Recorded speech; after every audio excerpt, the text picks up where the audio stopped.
What's going on, guys? My name's Nick. I'm going to be here with giving you guys a little breakdown of my live stream setup for music production.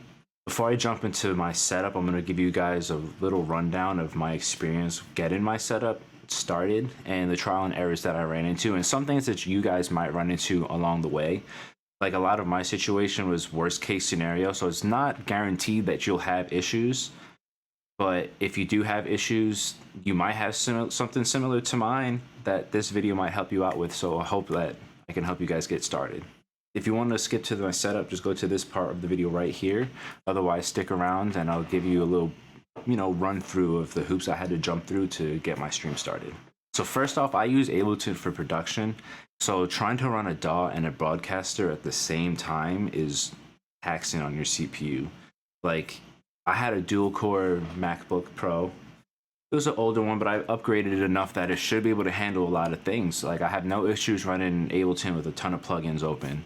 But trying to run Ableton and a broadcaster on a dual-core processor, your laptop's going to overheat and you're going to have frame rate issues. And one thing that I used to run into a lot with my laptop is that I used to have a lot of frame rate dropouts because my CPU is working too hard. So my laptop would overheat pretty quickly, things would start to lag, the audio wouldn't line up with the video. And, occasionally I'll still run into those issues now, but that's more so because of the internet connection, which I'll get into later. But, it's just a lot of things that you don't want to run into or have to troubleshoot in the middle of a stream. And from the research that I was doing online, it didn't seem like there's that much out there for producers. So I had to go to get information from various forums and YouTube videos and sites from gamers and just try and piece together something that was logical for me to do and something that could fit within my budget. Now, I'm going to be completely upfront with you guys. I did go in a little bit over my head as far as the budget goes. And, find a streaming setup that fits within your budget and your preference, because you don't have to use everything that I use in my setup. You can swap out things very easily, like my cameras that I use, the video capture cards that I'm using. So another issue that I ran into was I live in a city, right?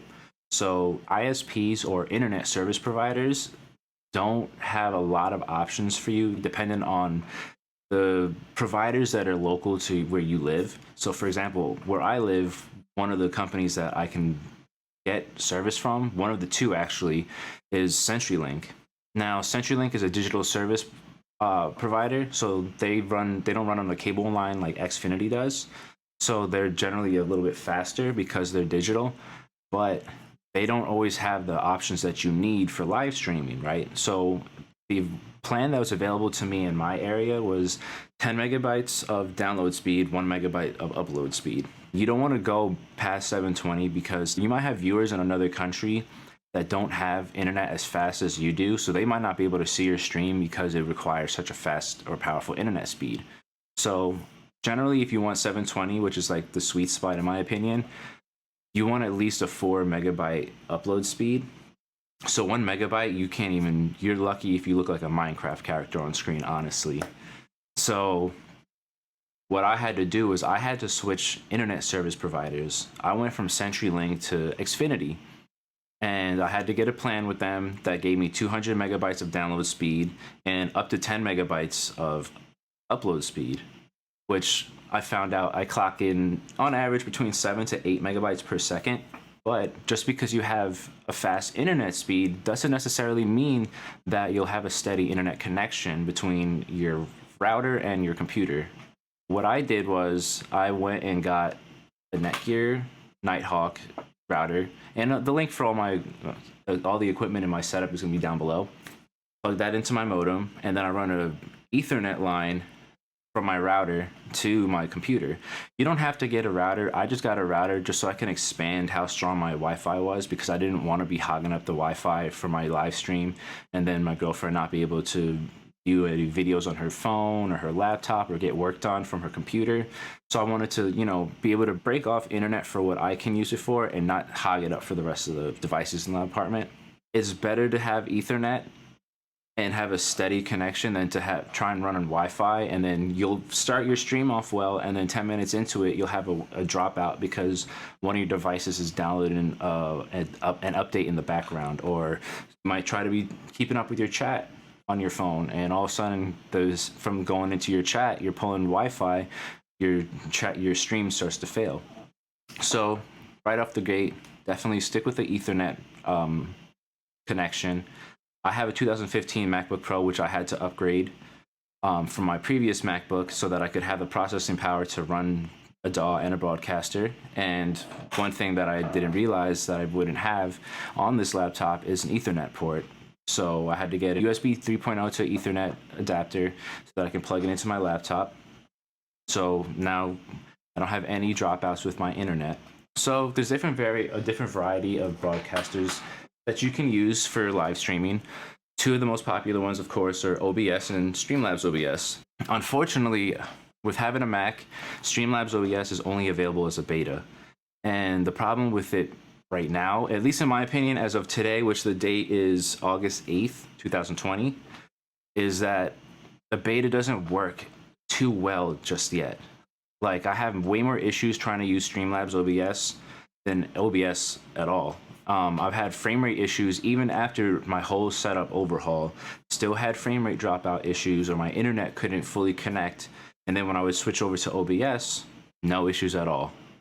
No frame rate dropouts, audio didn't lag, nothing. Kept maintained the quality of the stream throughout. I'm sure they'll have some updates in the future that will improve those issues, but as of right now, I can't fully recommend Mac users use Streamlabs OBS. If you have a PC, definitely recommend Streamlabs OBS, because you get access to all their widgets. It's super user-friendly. Like, in my opinion, it's definitely more user-friendly than OBS. Not that OBS is impossible to learn, but at first glance, it looks kind of confusing. But Streamlabs OBS walks you through everything. There's a tutorial right off the bat. They have a little app store so you can download widgets and overlays for your stream. So I definitely recommend, if you have a PC, rock with the Streamlabs OBS. If you have Mac, up until they do any updates to fix those issues, go with OBS. Next is the equipment that I got. I have a GoPro Hero 4, and I like GoPro because they're small, they're compact, and they have a ton of accessories and attachments, so I can put them in various spots throughout my setup to get different angles, because I don't want to just have one angle, or like, you know, just a straight forward angle. I like people to be able to see me from one angle in my equipment, and then I have another camera that's just on my keyboard. They can see the chords that I'm playing, they can see what I'm toggling on my keyboard, you know, a little bit more engaging. But you don't necessarily have to do that. That's just my preference. And again, you don't have to get a GoPro camera. You can just swap it out for a different camera.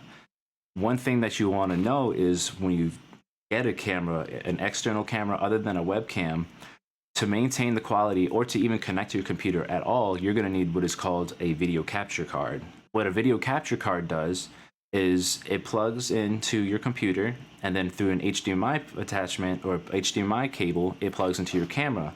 And that pretty much maintains the HD quality of your camera and allows it to be processed into your computer, so it'll show up just like a regular USB device. I didn't realize this. So I'm sitting over here with two cameras, trying to figure out how to plug it into my computer. Realized that GoPro doesn't support, at least on the GoPro Hero 4, they didn't support the USB straight to computer anymore. It only takes your videos off of the camera. So I had to get two video capture cards. So what I did was, for my GoPro Hero 8, there's no actual and I didn't realize this until after I bought the camera, and I'm not salty about it at all. It's definitely something that I took note of after the fact. When I bought the GoPro Hero 8, I didn't realize that they no longer have an HDMI port on the camera. So you have to get what is called a media mod, which is an extra $80. At the time that I was trying to get it, it was sold out. And then like maybe 2 weeks later, it just like happened to go online again, and I just managed to cop it. But I needed to spend an extra $80 to get the media mod so that I could have an HDMI port to plug into my video capture card. So once I did that, I was able to use my GoPro Hero 8, and I used that as my main camera and my Hero 4 as my equipment camera. Now that I got to, explain to you guys some of the issues that I had run into, or issues that you might run into, and the equipment that I use, let me show you the internal settings. and how to get everything running properly. Okay guys, now onto the internal settings. Now I know that I said that I like to use OBS for my live stream, but for the sake of the video, I didn't want to have to change my video settings in OBS, so I'll be doing this part of the video in Streamlabs, but the settings will apply for both of them. So for a PC, to grab the audio from your DAW, what you'll want to do is add source, and then you're going to do audio output capture. This is going to generally just pull the audio from your computer, and then you can just change within the mixer exactly where you want that to come from. For Macs, it's a little bit more difficult. What you'll want to do is either grab one of two various audio capture plugins. I use IshowU Audio Capture. This one's free for a full version, but a lot of people generally use Loopback. There's a free version and a paid version, but I found out about IshowU Capture first, so I just went with that since I knew it was free 99 for the full one. So they have a full extensive image selection showing you like everything that you need to do for the installation. The only thing that they don't show you is that you'll need to go into your audio MIDI setup and check the device that you want the audio to come from. I have it coming from my built-in output so that I can just plug my headphones into my laptop, but you can also set that to your interface. I just have it set this way because I'm weird. And then to get it into your broadcaster, you're going to want to add source and add audio input capture. This pretty much allows you to bring in your microphone. If you have a USB microphone, how you can bring that into OBS or Streamlabs OBS. So you do add source. I already have a microphone in. So I'm going to be adding a new source.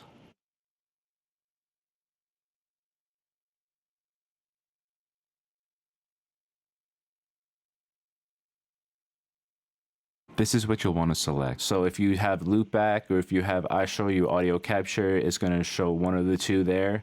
You just add that. And there it is right over here. So anytime I play anything in Ableton or whatever DAW that you play out of, it'll show everything here. You can add a limiter, because that's one thing that's pretty cool with OBS and Streamlabs OBS is that you can add a filter. And you can also add,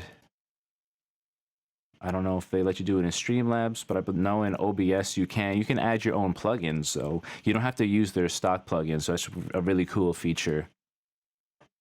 Get out of this here. And then to add your video, once you have all of video capture cards, for the most part, from my understanding, are plug and play. So once you have your video capture card plugged in, all you're going to need to do is go to video capture device, add source, and I already have both of my cameras added, but you'll want to go to add new source instead, and then pull from your device. So you can even choose your internal camera if you wanted to, change the preset on the resolution if it allows. Okay guys, to show the display for your DAW, what you're going to want to do is go into add new source,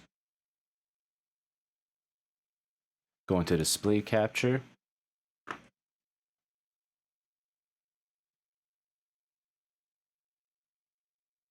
I already have one shown for Ableton, so I'm going to add a new source. And for the default, it's just going to show your entire screen. So pretty much if you get any notifications for iMessage, any apps, or emails, FaceTime, it's going to show everything. So for a little sense of privacy, I have my cropping set for window and manual. And what that does is it shows everything within a specific window, because if you have it just to window, if you have any third-party plugins open within your DAW, it's not going to show your viewers those third-party plugins. So if you have it set to window and manual, anything within that window and in front of it will be displayed. So you go to that, and you want to make sure that you have your DAW open so that it shows in your Dropbox window.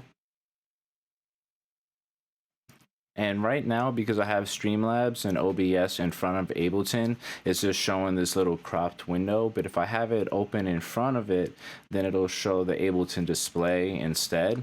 And you just want to keep in mind that anything you put in front of Ableton will display. So if you want to have your stats for your internet connection to the side, or for me, I have my OBS hotkeys over to the side.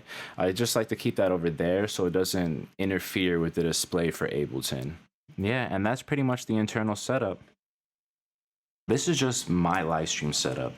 So you can obviously swap out anything within my live stream setup for, you know, your budget or your preferences. You don't have to use the same camera as me.